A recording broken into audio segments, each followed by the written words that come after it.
നടി അനശ്വര രാജിനെതിരെ ആരോപണങ്ങളുമായി mister and Mrs bachelor സിനിമയുടെ സംവിധായകൻ ദീപു കരുണാകരൻ.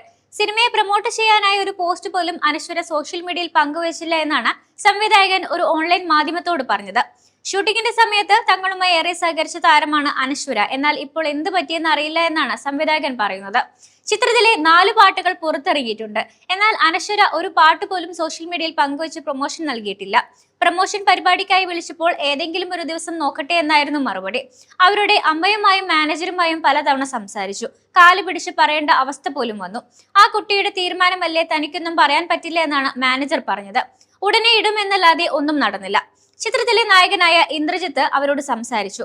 പ്രൊമോഷൻ ചെയ്യണമെന്ന് പറഞ്ഞപ്പോൾ അവർ ശരിയെന്ന് പറഞ്ഞു. സിനിമയുടെ റിലീസ് ഡേറ്റ് പ്രഖ്യാപിച്ചതിന് പിന്നാലെ പ്രൊമോഷൻ വെക്കും. അപ്പോൾ അവർ വരുമോ എന്ന് നോക്കുമെന്നാണ് സംവിധായകൻ പറയുന്നത്. അതേസമയം കഴിഞ്ഞ വർഷം റിലീസ് പ്രഖ്യാപിച്ച സിനിമയാണ് മിസ്റ്റർ ആൻഡ് മിസിസ് ബാച്ചിലർ. എങ്കിലും ചിത്രം തിയേറ്ററുകളിൽ എത്തിയിരുന്നില്ല. ഉടൻ തന്നെ റിലീസ് തീയതി പ്രഖ്യാപിക്കാനാണ് സാധ്യത.